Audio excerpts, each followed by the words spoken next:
Petite vidéo sur le protoxyde d'azote? Allez, c'est y part. Donc en termes d'effet, c'est principalement de l'euphorie. Donc on va avoir des rires incontrôlés, une espèce de sensation même d'ébriété. Il peut même y avoir une distorsion visuelle et auditive. Et les effets montent très vite et disparaissent très vite aussi. Et au niveau des risques pendant la prise, alors là, je vous garantis que ça ne rigole absolument pas. Alors au niveau des joyeusetés d'usage, déjà il peut y avoir une asphyxie par manque d'oxygène, voire une perte de conscience. Il peut aussi avoir une brûlure par le froid du gaz expulsé.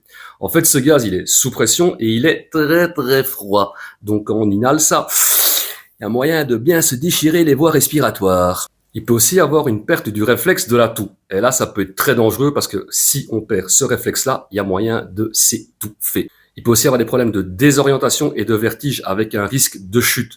Et quand on chute, il y a toujours moyen de se faire bien mal, surtout si on se cogne la tête la première contre le sol.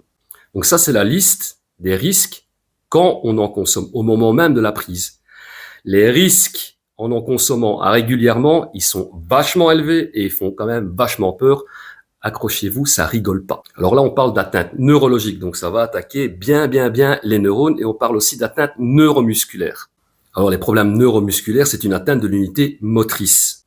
Ça va être une atteinte physiologique constituée par le muscle, la jonction nerf-muscle et le neurone moteur, qui relie le système nerveux central au muscle. Et ça, ce sont des cas assez souvent à répertorier. On parle aussi de paresthésie. Et ça, c'est un trouble de la sensibilité qui va se traduire par des fourmillements ou d'une sensation de brûlure, voire des tremblements des extrémités et des douleurs musculaires. Il peut aussi y avoir des problèmes de neuropathie périphérique.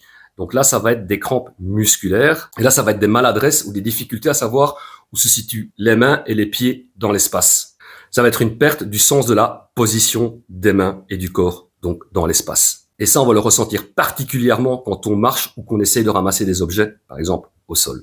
Il peut aussi y avoir des risques de paralysie du visage d'un membre qui peuvent être définitives. Et pour terminer la petite liste, il peut aussi y avoir des problèmes de constipation et de ballonnement. Donc les complications liées à ce genre de consommation peuvent être très sévères et même définitives. Il y a des zones du cerveau, une fois qu'on y touche, une fois qu'elles sont atteintes, c'est fini, c'est irréversible et c'est comme ça donc à vie puisque c'est irréversible.